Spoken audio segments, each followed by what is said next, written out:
Every single team after Bahrain testing is saying the same thing.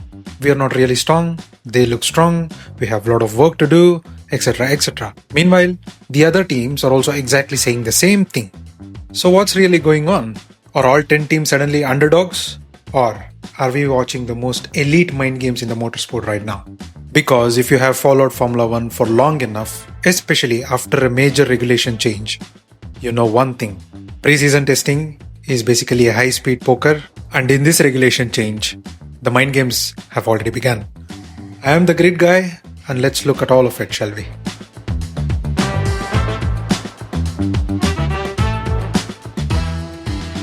The basic thing that we have to keep in mind is that the week 1 of Bahrain testing was just data gathering. It was nothing about the lap times or the fastest times or the pace. Especially when you see the lap times on the chart, you're not comparing the equal cars. Here, you're basically comparing different engine modes, different fuel modes, different correlation runs, different racing simulations, different qualifying simulations, and so many other things. One team might be just running a race tin, another might be doing a glory run on a low fuel. But here's the key. At the first glance, you cannot generally tell looking at the lap times who really is the fastest. Teams can hide performance easily, and they absolutely do. This was the definition of testing, and then there is sandbagging. And no, sandbagging is not a conspiracy theory. It is a standard practice. So what basically happens is, if you just declare yourself publicly that you are the fastest, so many things can happen. The media pressure suddenly explodes. The sponsors suddenly expects domination from you. Every minute loss looks like a failure. And primarily, the FIA constantly looks and observes your car closely.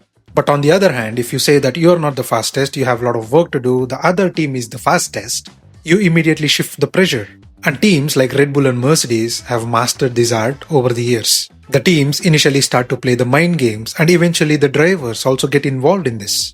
And we have had several examples when the Bahrain test week 1 ended. Toto Wolff and George Russell immediately started telling that Red Bull looked very good and they are the benchmark. They also specifically indicated to the fact that the Red Bull's energy deployment is one step above everyone else.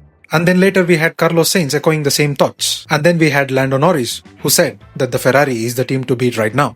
And then we had Charles Leclerc disagreeing with Lando, saying that he is just shifting the thoughts ahead and Ferrari is not the team to beat right now, and there is Mercedes and Red Bull, who are the top teams. Do you see what I'm trying to tell here?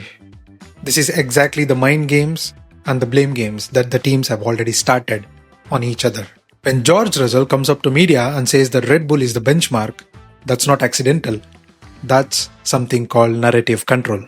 Because you see, in Formula 1, perception is the absolute weapon. So now here's where things get interesting. 2026 is not a small update. We have to remind ourselves that this is one of the biggest regulation changes in the modern day Formula 1 history. This is completely new power unit architecture. We have much higher electrical energy deployment. We have change in the fuels, which is more sustainable right now. And on the aero side of things, we have this drag reduction philosophy. And this regulation change is closer to 2014 than what we had in 2022. And if you remember the 2014 regulation changes, we all know what happened when Mercedes showed up and destroyed the entire field. And the ultimate observation with these big regulation changes is that this completely create unknowns. So the cautions which we are hearing right now, like the energy management issues or the race starts, crucially where the drivers have to rev the car so high that you basically go to anti-stall, these problems are common, and this time it is more concerning. Maybe some of the cautions which I've brought up on the table might be strategic. Still, there is a lot of uncertainty. So many of those things might be still uncertain, but here's the reality.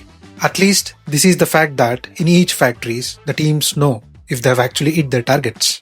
They certainly know their aero efficiency numbers, their weight delta, their power units behavior, and also their simulation correlation accuracy. But to have a benefit of doubt, they might actually not know where they stack up in the pecking order right now.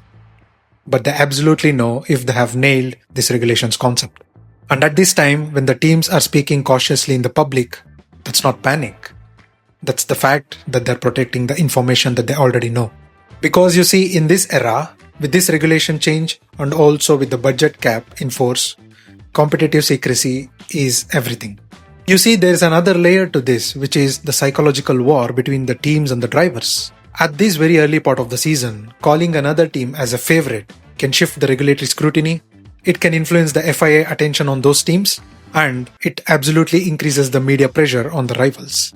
Because from time to time we have to remember ourselves that F1 is not just engineering, it is also a political strategy of games between the teams and the drivers. So what's really happening after week 1 of Bahrain testing? According to me, a mix of classic sandbagging, narrative control, political positioning, and strategic pressure shifting is what's happening. And this is not chaos. This is perfectly calculated. Formula 1, after a regulation change, isn't about the lap times. It's information control. We have seen Braun GP do that in 2009, we have seen Mercedes do that in 2014, and we have seen Ferrari and Red Bull do that in 2022.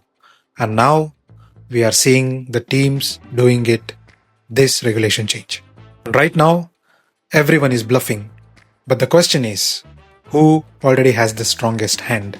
And to see that, or also have a glimpse of that, we have to wait for the week 2 of Bahrain testing this week, and to know the full hand of it, we have to go to the qualifying of the first race of the season in Australia.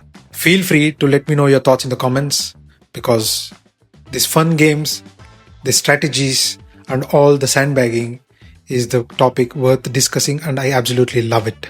While you're watching the video, hit that like button and also make sure to subscribe the channel, because once the pecking order finally shows off, you would want a front row seat at the table. See you in the next video. Until then, cheers.